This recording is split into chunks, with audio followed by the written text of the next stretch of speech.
All right. What's up, everybody? What up? What up? What up? Great morning to you. Another Happy edition. Friday.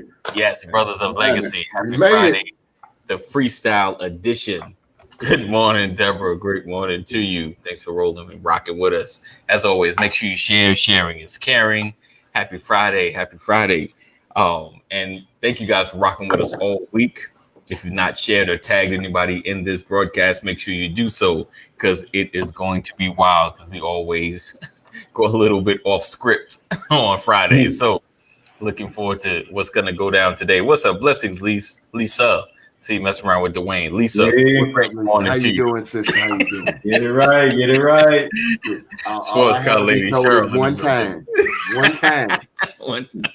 Right. All right. So before we kick off, we're going to start off with our intro as we always do.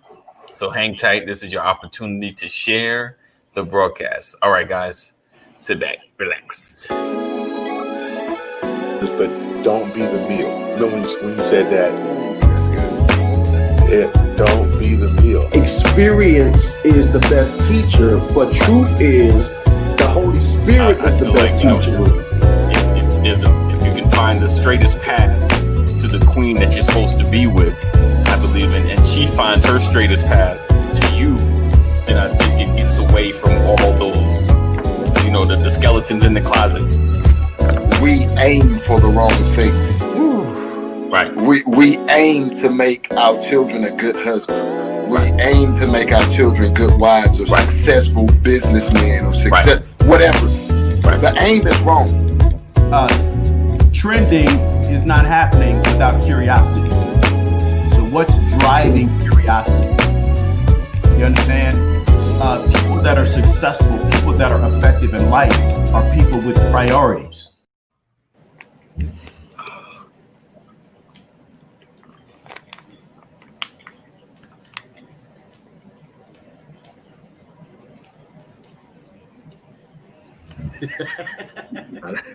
Anthony ain't ready. I wonder what's going on there. Welcome, fellas. Welcome. And hello, everybody. I guess I'm supposed to kick this thing off. I don't know. It's your show. It's your It's show. my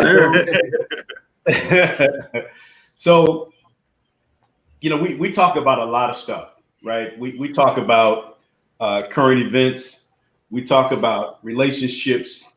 We talk about fatherhood. We talk about entertainment, music. We talk about so much stuff, man. It's not even funny. So on Friday, we try to break it loose and just bring up random topics. And speaking of such, I was having a conversation with my wife the other day, and she just started her doctoral program. Wow. Excellent. And so a couple of things about her. She Can started her. we shout out your wife real quick? That's Congratulations. huge. That's huge. Dr. McCory coming, baby. Dr. McCory. Yeah. So and we celebrated that, excited for her. Business is doing well. My son, launched his business and he's thriving. He's trying to promote his business, his t-shirts and his art business and marketing and all that stuff. And then my daughters launched into their own entrepreneurialism by starting their own business a week ago. And so they got all their supplies in and they're getting ready to do their packaging and they're working on their logo and all this kind of stuff. And my wife came to me and she was like, you do a lot. And I'm speaking to fathers here, shepherds, coverers. She said, you do a lot for the family. I see you working in, you do your thing, you work day in and day out. And, you ministry, you do all these things. She said, but I don't see you doing enough for yourself. Okay. Right. She said, I really want you to do something for Brian, and she was like, do you want to go back to school? And I was like, no. And it made me think. She was like, what do you want to do for you? And I was like, wow, that's crazy. And this was my response to her. And I want to know, and don't get me wrong, I'm not trying to come against anybody, but my response to her was, I'm doing for me now. Right? I was saying, my point was, when I see you thriving, when I see my son thriving, when I see my daughters thriving, when I see people chasing and they look like they're really after something and they're under my watch, then everything I do is for me. Right. Because when I see you guys, it blesses me. Right. Right. But she was talking about something personal. She was really saying, I need you to be selfish. Right. And do something for you. And so that's what I wanted to deal with that a little bit. That was my first topic. Maybe we could spend a few minutes on that. And then I got one behind it because I had a conversation with my 16-year-old. So what does it mean to do for you? And is doing for you selfish? Well, I would. That's to a good question. that indeed is straight to the point. I can't even answer what the first part of your question, what it means to do for you, because like you, that's not even on my list of priorities normally. It has to be something. What's going on? It has to be something that I absolutely need before that even jumps into my mind. And the second part, it's simple for me. If my family's taken care of, I'm good. I don't need much else. Is it selfish? Absolutely. But I think we all need selfish moments. I like that. We all need selfish moments. Okay. Well, I agree. As far as my goal is to make sure everybody in the house is secure. When they feel that they are secure and then they can thrive. It's a reflection of the Rollins household, not necessarily me, but the Rollins household. Right. So my thing is just making sure, as you know, my wife, she does many things. So just trying to help out where I can. Like for instance, right now, my son works. And I'm proud of the boy. He actually does work more hours than me. He has told me, Daddy, I work more hours than you. Good for you. But the end result is he wants to buy things. So, he's buying his things. He wants to go into fashion because, he's speaking of that, I had went to the store yesterday. I remember seeing a boy's face and I couldn't remember where I seen him from. And I asked him if he ran track. And he said, I used to. So I was like, oh, okay. I asked him if he knew my son, Sean. So the ones that know my son, he's dark-skinned, tall. But the boy said, yeah, I know Sean. We call him the darkest light skin boy I know. I said, okay, so I know what you're trying to say. He's a pretty boy. But so he's doing his thing, and a lot of his thing is because he works at night. I have to get up early in the morning to go pick him up, which is 2 a.m. So the wife called, he calls my wife and she's nudging me. Go get him. So, it's whatever it takes to, to make peaceful in the house. Yeah. So, but as far as for me doing my thing, this is my thing right here. In case y'all can't see it all. Yes, sir. Yes, sir. That's right.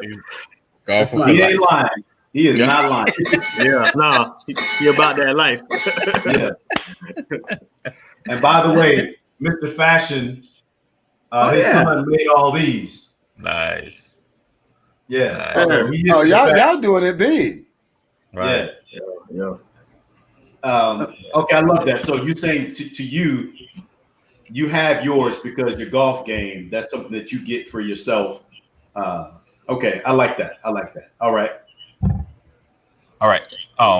Real quick reset. If you guys don't know, the two gentlemen at the bottom, that is our guest for this Friday, Freestyle Friday. We got Deacon Rollins, Deacon Sean Rollins, the master golfer, Yes, and Card Shark in the building. Got to watch him. Straight hustler. Right. Don't play the spades. I heard he reneges. And my brother Elder Ephraim Terrell in the bottom. These gentlemen have been rocking with us for a while.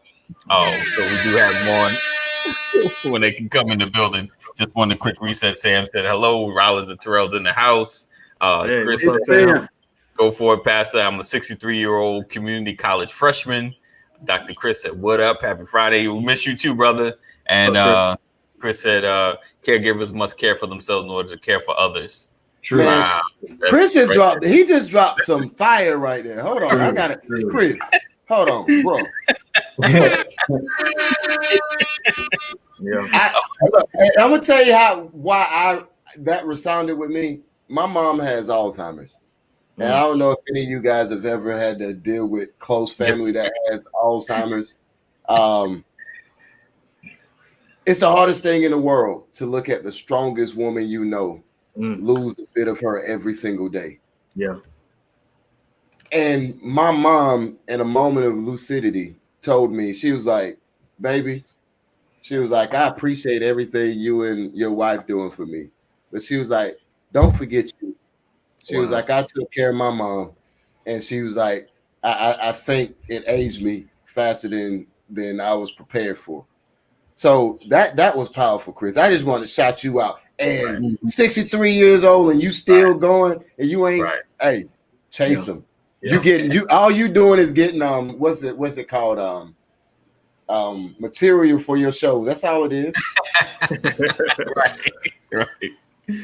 All right. Oh, go ahead, Elder Terrell. No, I was I wasn't gonna add anything to it, man. You guys covered that well. It's just I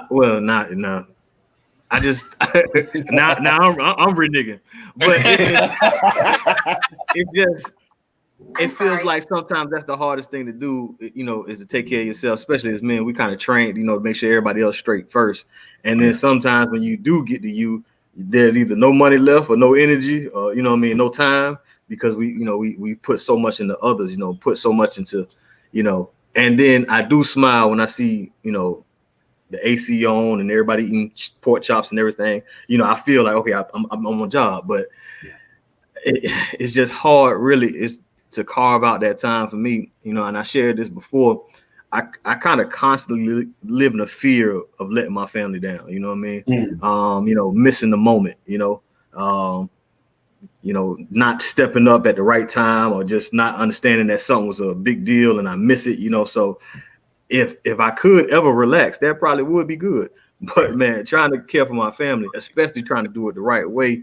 All this is very stressful. So the need for a vacation, need for me time, it's understood. It's just, it's hard carving that time out. It's Right. I think for myself, I'm gonna shout out my wife because she's pushed me, made me. No, you take this time. You need to focus on the dreams and things we've talked about for years. Right. So she's kind of like, no, don't step out of this space. Do this thing. I see that look in your eye. You need to stay focused. So she's always pushed me to constantly care for, the things that God has placed in me. So I'm grateful for that. But it is difficult sometimes. You're like, no. I see this. I need to take care of this. I can't focus on me right now. This needs to be done, or this needs to be done. So it becomes difficult, especially as a man.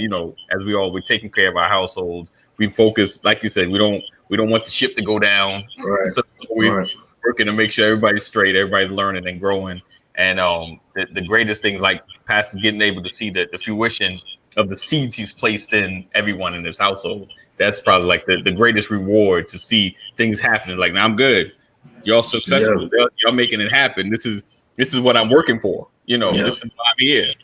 So this is I'm excited. But yeah, I think it's hard just looking at yourself. Like, for me. So it gets difficult at times. And Pastor, that was a great question, because it also caused me to look at every single person on this panel slightly different. Listen, real quick. If Chris goes, Chris is like Gandhi, and then he turns into the comedian. You know, like he go from Bernie Mac to Gandhi is what you're saying. Hit you with the wisdom. But one thing that I've seen on this panel is everybody on here is fathers. Mm-hmm. Every single person on here is a father and a husband. And I think that it's important in life. If you're single, if you're engaged, if you have no children, listen to this. This is some good advice for you. Enjoy your singleness. Yeah. That's your selfish time. That's the time when it's prime time to be selfish. Yeah. Because once you say I do, you are no longer you still got to take care of you, but you're no longer the focus. Right. When you pop kids out, you got a minimum of 18 years of putting yourself in the back seat. Yeah. Most times. So take the time in every season of your life and enjoy it, because when you get kids, me and my wife can't hop up and go to the Bahamas, even though that's home for her when we want to, because we got 4 kids. It's like, hey, can we go? Yeah. You talking about the Bahamas? I can't go to the living room, man, without getting somebody else coming behind me, man. Like they when you said that, man, I wish you would have talked. I should have talked to you 13 years ago. And see, the funny part is, me and my wife, we waited 3 years before we had our daughter, right? Mm-hmm. Our first daughter, and I didn't really appreciate what was going on, man. You are just like you through, and right. And my daughter, she doesn't know she's a child. Like she thinks she one of us. It's like it's like she try to get in decisions, man. It's like they don't get it, and I mean the freedom to go where you want to go. I mean just walk around naked, get something to eat. Facts. I mean anything, man. They take all of it. It just don't make no sense, man. Yeah. I can't wait till I can walk around the house with no clothes on and ain't gotta feed nobody. First day, tell you. It's funny. I knew a man, Dr. Cecil L. Chip Murray, was the pastor, First AME Church in Los Angeles many years ago. And whenever he would, whatever you want to call it, whenever he would baptize a baby, dedicate, christen, anoint, whatever it is, whatever you call it, you bring the baby to your pastor, and he blesses the baby. Right. He would say this to the child and to the parents. The expectation is that this child will grow up, finish school with a degree, start their career, put their feet in foreign soil, fall in love, get married, and have children in that order. Right. Mm-hmm. Right. And he would say that out loud in front of 5,000 people in the church. Right. And he wasn't telling you what to do. What he was encouraging you to do was set your priorities. Right. And so when you and like I've been, I've been a father for 33 years. I've been a father. That's all. I've been a parent for 33 years.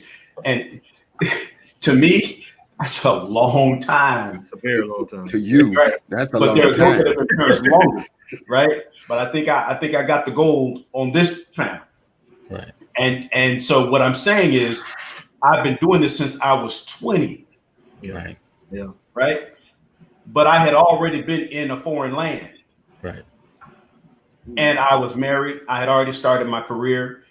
All of those things happened, but I still made all those mistakes. And what I've learned, Troy, I love what you said, man. There's a fear of failing your family. Right.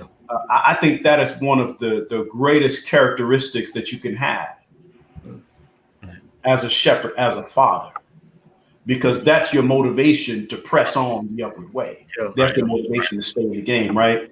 But I also learned that without failure, they'll never see recovery.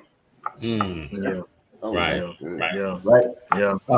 What I've learned is in my mistakes, my family wasn't watching the mistake. They were watching to see how I recovered. Yeah. And there was more of a lesson in the recovery than there was in the mistake, because mistakes are going to happen. So I'm not afraid of failing. I'm afraid of recovery. Wow. Gotcha. Right. So that was just something that I learned. I wanted to share that with you. So my next question. Okay. A conversation with a 16-year-old daughter. Uh-oh. I asked her a question. I said, baby, do you think I know you? Right. Now, how well do you know your children? Right? As parents, right? We know what they're capable of, and we got into this conversation, because I wanted her to. Here's a situation. My daughter will say, I let her hear the video, Fresh Prince of Bel-Air, a Fresh Prince singing "Parents Just Don't Understand." Right. Because she has said that I know you don't get me, you don't understand. And I said to her, I said, I do understand, baby. I said, because I've been 16. I may not have been 16 as a girl, but I think 16 as an age is universal. I don't care whether you're a boy or girl, it's you really think your parents don't understand. Right. And so I was trying to share with her that your parents, in a lot of cases, speak from the perspective of what's driving your behavior, not the behavior itself. And that's why half the time children don't think you understand, because they're dealing with that thing on the surface. Right. We're dealing with the root cause, and in their mind it doesn't connect, so they think you're not listening to them. Right. You so you call my friend called me a roundhead, and I got upset about it. And the parent is like, you should have more confidence in yourself, and the child is just offended that somebody called him a roundhead. Right. Absolutely. Right. And so they don't put that together. They're saying, I need you to say something. I need you to be mad at my friend with me. Right. We're trying to talk to them about how they should have more confidence, and no one should, sticks and stones may break my bones, but words I hate that phrase. They can't, right. They can't connect the root to the branch. They're missing that. That's good. That's good. Right? Do we know our children? And when we're interacting with our children, I wanted to share this with some folks. I feel like what that statement right there, the children are dealing with, they ain't even dealing with the branch, they're dealing with the leaf. Yeah. And we're dealing with the root, the trunk. And that's the disconnect. So talk to me, panel. But Pat, and it's so true what you're saying. That's why a 14-year-old cannot have Jordans and be depressed, because their world is so small. The most important thing in their world is, does this girl like you, and do you dress cool? They're not even worried about their grade point average. They're not worried about bills, college. They don't care about no life insurance. The world is so small, and you can only be concerned about your world, right? So, and as we got older and we got more exposed, we start caring about more things. And even in the church, we try to branch out from domestic to foreign works and missions, but they can only relate to what they can relate to. So when they get called around here, that is, and especially who it comes from, that might be, that might set them back about 2 months. So Especially if she cute. Come on. That's all she got. So, but when you say, do I know her, that's a really good question. Because I do kind of just, I come from the angle, like you saying, I know life. So I kind of, as I'm thinking about it, I'm thinking about maybe I know more of your situation than I necessarily knew her. And then even me and my wife were sharing some things about our parents. And it's just like, did they really know? Did they really take the time? They came from a different generation where they really wasn't, they fed you, sent you to bed in school. So they really weren't concerned about, that. So I know I could definitely do a better job, but yeah, that's good. Same here. I know for those of you that know me, my main thing as far as teaching my kids was, when you learn to eliminate excuses, you'll become a better person. Right. So with me saying that is trying to get them to think of different things, that how to not prohibit them from getting where they want to go. Right. So I mean, my son says that I know him in basketball. and that's why I can play him better than anybody else. Okay. So if I know you in basketball, I should know you in anything else. Right. But my wife told me, when it comes to serious things with him, don't get mad because his brain has not fully developed yet, but he don't know. Right. And so when I tell him, decision-making skills are going to be a key. And like, for instance, his birthday's coming up in September. So he's thinking about all these things he wants to do. Now, when it comes to him, his skills are excellent, what he wants to do, but the process is out there. It needs some work. So, like, it's work. It's work for me because, he tell me, okay, Dad, I want you to get this for me. I'm like, okay, when this date come, have your final decision ready. Final decision. Right. So we ain't got to go through this again. Final decision comes, but it wasn't the final decision. So we're still going through the process. Right. So, it's those things that, we have to learn. And I'm still learning. I know him, but I don't know him. Yeah. So, it's a process. Right.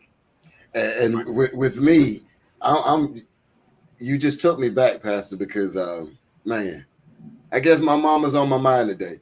I remember the conversations and the beatings or whoopings or spankings, whatever you want to call them. I remember being in the 5th grade, and I remember being in Mr. Parham's class, and it was lunch break. One of my classmates called my mama a B. And I said to myself, because you know how you grew up in the hood or anywhere in the community where you talk about me, but you say my mama got a problem. So I had on this triple fat goose coat. Not the triple fat. Come through. And I remember it like it was yesterday. I was like, "What'd you say?" He was like, "You heard me. Your mama ain't nothing but a fat B." I was like, "That okay." Take the coat off. It was cold, but I didn't feel anything. Yeah. Look, I grabbed him and I started punching him like my mama beat me. You know how when you get grabbed and you get beat in that circle. And you try to move, but look. That was the first time. With every swing, I think I did. I might have did. But I remember that because I went to the office immediately afterwards, and Mr. Kenny, the principal, he had a paddle called White Lightning and the Thunder from Down Under. And he gave you a choice. Was he white or black? He was a white guy. Oh man. And he looked at me, he was like, I know your whole family. He was like, I went to school with your brothers, and I know Miss Katie. I ain't no. A paddle's the easy way out. Wow. I'm calling your mama. Right. Right. I didn't cry at the look. I don't know if any of y'all have ever had corporal punishment in school, but there was this bench outside of his office, and it fits about 4 people. Wow. And it's always full. So I'm number 2 in line, and I hear the person in front of me getting pow. Yeah. I won't scared because you know what? I was like, it's just a beating. I can handle that. Yeah. When I got in that office and he said, I'm going to call your mama. My mama got off of work. Crying already. My mama didn't have a driver's license. So she had to get a ride to school. She come up in there with her little nursing uniform on. And she looked around the corner and she saw me sitting there. And I got tears in my eyes at this point because I'm scared. Yeah. And she was like, where's the principal? So we go in his office. And she was like, I would like to use one of your paddles. Wow. There was 4 people outside on the bench. Before she hit me, she uttered words that I hated hearing, and there was no way in this world that they could be true. And then she looked at me before she hit me, And she told me this is gonna hurt me more than it's gonna hurt you. Man. At the time, I was like, no parent should ever utter those words. I'm the one getting beat, not you. With white lightning. White lightning, right? No, she got the thunder from down under. Oh, no. Did you tell her you were trying to defend her honor? I did. And you know what she told me? She was like, does he know me? Does he stay here at night? Does he pay any bills? Then I don't care what he say. If he don't touch you, you don't touch him. Wow. Oh, man. Fast forward 35 years. My son is on the bus. Somebody says something to my son. Very similar. My son reacts in a similar way on the bus. 3 minutes before he gets home. I had to look him in the eye and tell him that same story. Yeah, and he was mad with me. And after he calmed down, I had a conversation with him. I was like, look, we are different individuals, but I've been your age before. I know it makes a 9-year-old tick. I know it pisses a 9-year-old off. I know how you feel. I know you don't think I do because of the gray hair and the bald head, and I'm grown and I ain't been in school in forever. But you're absolutely right. There's individual parts of our children that we have to seek God to help us nurture them. Yeah. But then there's the other part of our children that comes directly from us. And it's what we see, how we see them interact. So yeah, we know our children, but at the same time, we still got to nurture them because they're individuals as well. Yeah. You ever been so mad at your child you told them wait till you have children? That might be a phrase that's in my vocabulary daily. I think you wait my till son, you have your own. Right. My son mimics so much of me. It's scary. I tell him, I look at him, I said, son, I already know what's on your brain because we have the same brain. Like I'm literally in the room, like what was I doing? Going for the under the bed, and his face changed. I was like, oh, what's under this bed? Right. You know, like what? I was like, because your face changed. Because you have the same face I used to give my mama when she would go in my room and she would go for certain parts of the room. And I'm like, oh snap. You know, hey, don't go in there. You know. So yeah, so it's I tell him that I'm like, son, I already know what's on your brain. Like, I'm not doing nothing. I already know that what you're about to do because I know you because I know me. Right. You know, like, and it's scary, like how so, like you said, like the way the generation is just, it's just like, how I'm trying to do something different. Why are you doing the same thing? You know, so it's I do like, and so getting back to that question, yeah, I know them. Yeah. So and what I realize is we know them because they're us. Right. You know, the Lord says we were made in His image. You know, right. those are our children, that they come from the fruit of our loins. So we do know them. I will tell you that there are many parents who say, not my child. My child would never do that. And they did. Right. Yeah, right. And so I like what Terrell said. I know, but I don't know. Right. That's right. So that's number 2. Number 3. I saw this video, and this message was to all the 50-50 men. We're going to go 50-50 on everything in the house. Oh. It's for every 50-50 man out there, you tell your woman, we're going to split all the bills down the middle. We're going to go 50-50. And you still want her to cook for you, clean for you, your laundry, rub your feet, act like you the man, and you cover it. And y'all 50-50 financially. Right. If you don't pick up that dish towel and wash the dishes, right. If you don't find a recipe and learn how to cook, tell me how 50-50 works with finances, right? But don't work in the household. Right. Can somebody help me understand that? Right. Right. That was that bad math. That's the answer to that. The mess. Right. Yeah. And you know, I try to figure out what's the real, like what you getting at with something like that. Like you say, because obviously it's not a holistic approach. Like I only care about 50 only when it's concerned with finances. So, you know, you don't even believe in that approach in other areas of your life, you know. And you know, I just don't, especially when you trying to be, let's even talk partnership. When we in it together, you know, Chris, I'll tell you, when we in a partnership, we in it together, man. You know what I'm saying? So whatever I split and whatever you split is supposed to make, you know, lighten the load for the whole situation.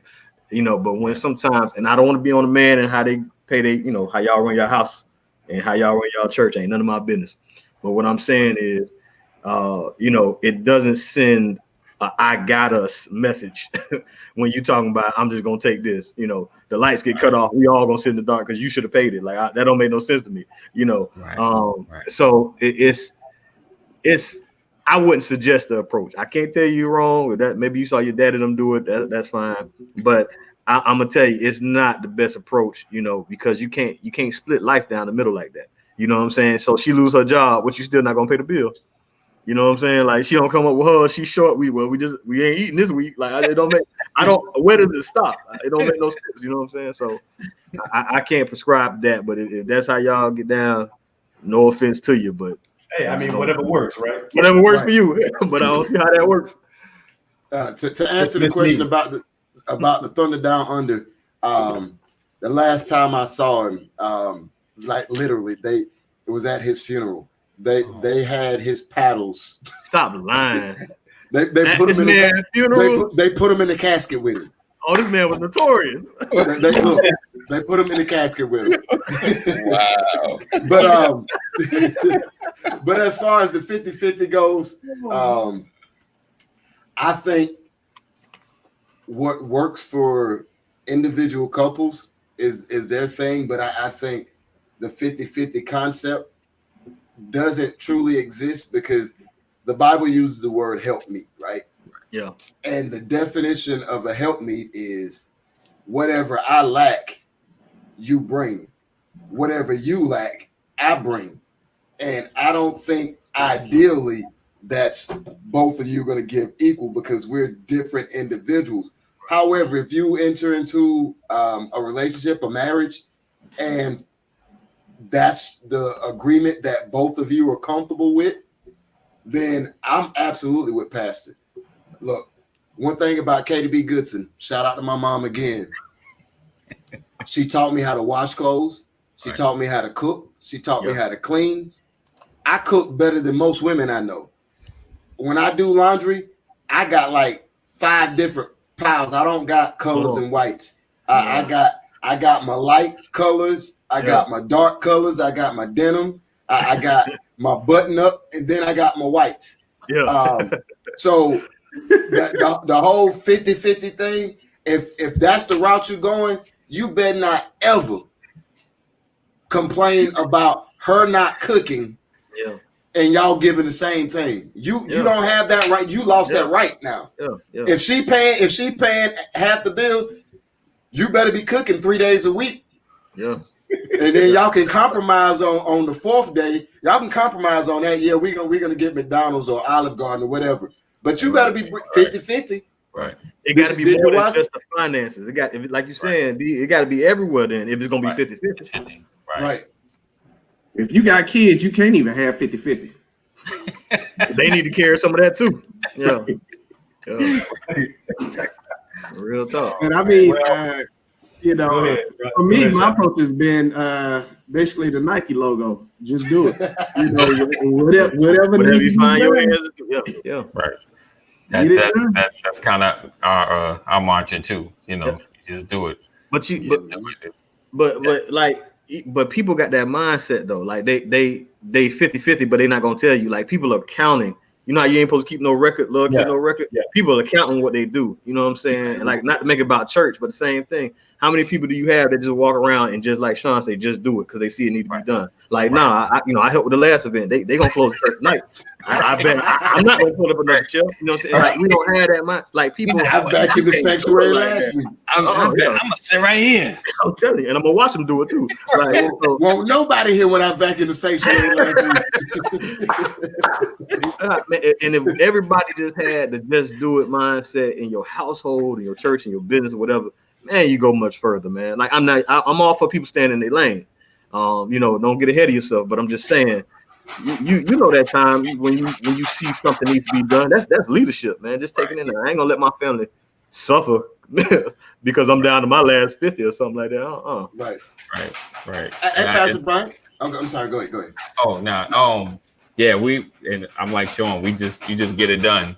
About the only thing I admit, like we have a no-go on is she don't do trash and lawns, but everything else she'll take care of. That's what the boys for. Right. Exactly. Oh no. Y'all seen that? Yes. So you've been handling the trash that we're working on the lawn. Gotcha. But yeah, it's the way I grew up, my dad, of course, they were older. My mom's had me at 40, basically 39. And, he didn't do dishes inside. He did outside. She did inside, but they had that understanding. That was just how they kind of ran the house, and growing up, it's like, it's like my dad never do dishes, like I'm always washing these, but it just over time, I think as men, we're just more into what's happening into our households, and like you said, if our ladies are helpmates, then we're responsible for everything.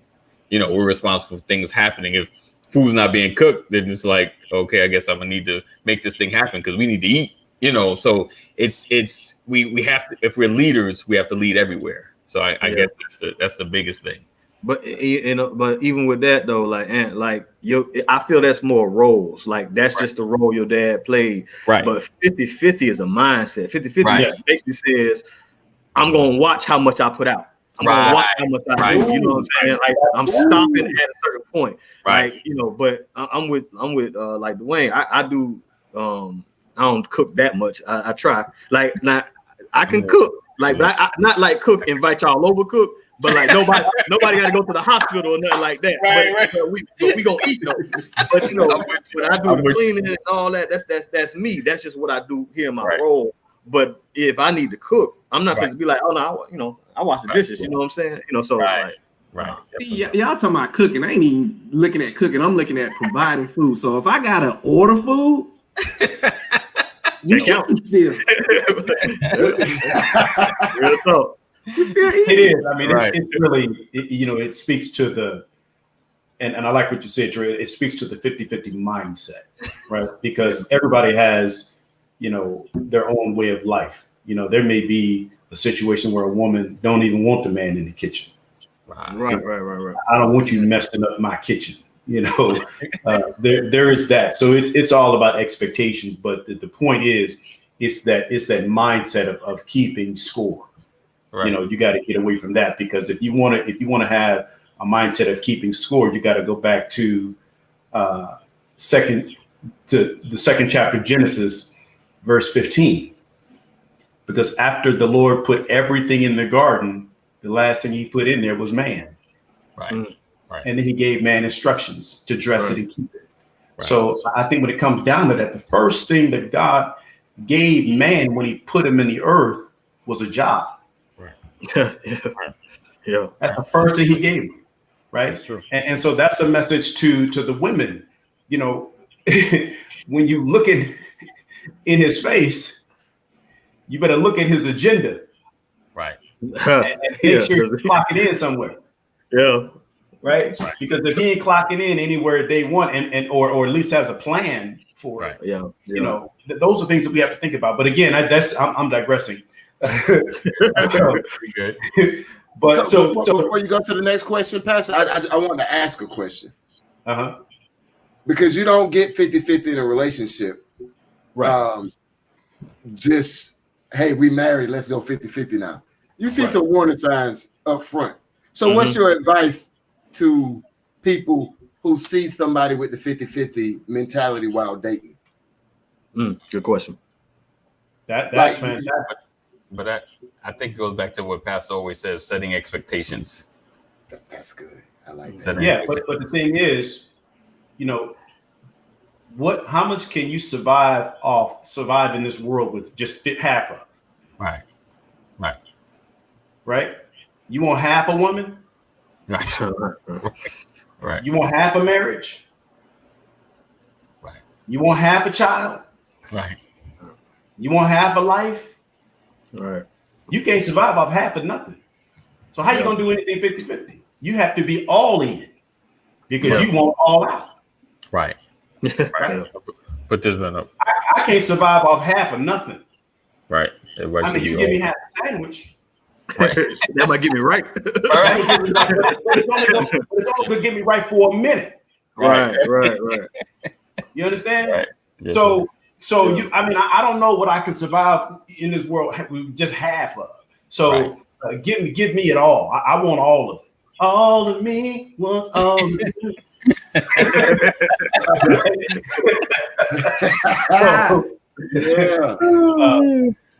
So that those are the things that, you know, we've gone down some great paths, man. I appreciate the commentary, the dialogue. This has been great. We hit 3 topics. Yes. Today. We did. Yes, we and did. we hit 3 topics real good. We did. I did. John, I wanted to say to you, your son said he put in more hours than you.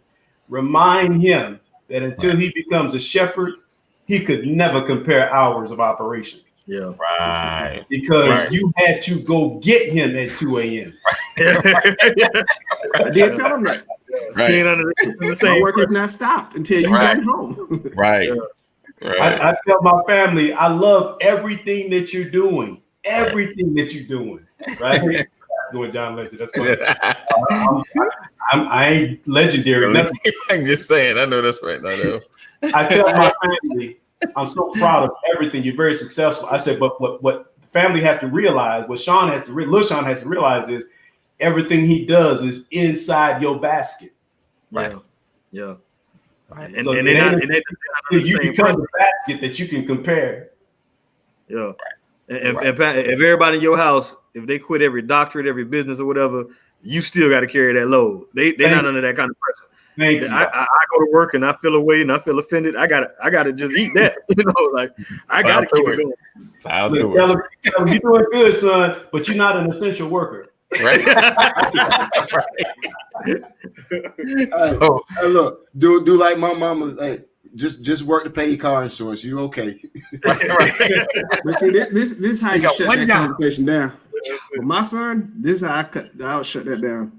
I say, okay, well, since you work so much, you ready to go ahead and buy all your own food, buy all your clothes, do all this, do all that. You want to put in on the water bill? We can survive if you stop. Can you survive if I stop? I stop. Right.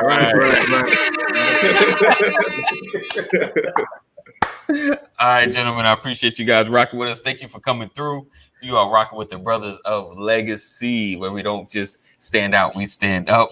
He said, "Hey, go." What is Chris said? This rest, the ushers will now wait on us. Morning offering. There we go. So I appreciate you guys hanging with us. We come on every single day, Monday through Friday at 9 a.m. I appreciate my guests coming through. We got Deacon Sean Rollins and Elder Ephraim Terrell in the bottom, and my brothers who are always here every single day, Pastor Brian McCory and Dwayne Goodson. And my brother Terry is out today handling some business. He came through for a half second under the Brother Legacy. So appreciate you guys. And like I said, let's see. Boom, boom, boom. I'm go up. Here you go. Don't forget viewers' choices next week. Have anything that you want us to discuss, go to brothersoflegacy@gmail. And if you want to connect with any of us, go to that link as well, brotherslegacy@gmail.com. And we would have our people talk to your people and we'll make some things happen. All right. So appreciate you as always. And any closing words? I'm sorry. Lydell Smith. I hadn't seen the name before. Welcome to Brothers of Legacy. Yeah. Welcome. Make sure you following. Make sure if you're on Periscope, make sure you follow. Like I said, we come on every single day, Monday through Friday, as well as if you're on Facebook, make sure you following and sharing. Let your people know what's going on and what we're talking about. All right. So as always, anybody got any closing words, anything on their heart they want to share? Dwayne gonna make me call my mama. I get off this call. I'm calling Peggy Joe. There you go. There you go. There you go. Me and you both, brother. Yeah, Billy. Let's see it before either. Yeah. Oh yeah, he's been through before. He's been there a couple of times. All right. But yeah. Oh, so you have a great weekend as well, sports car lady Cheryl in the building. I'll be here a lot, but welcome. Yeah, yeah, you come through shadowing. You're hiding in the back looking. As always, know that God, Brother Legacy loves you, but God loves you more. You guys have a great weekend. Be safe, be safe, be safe, and we will see you here on Monday. Peace out, guys. Hey, my people at the bottom, don't leave. Don't leave. Gotcha.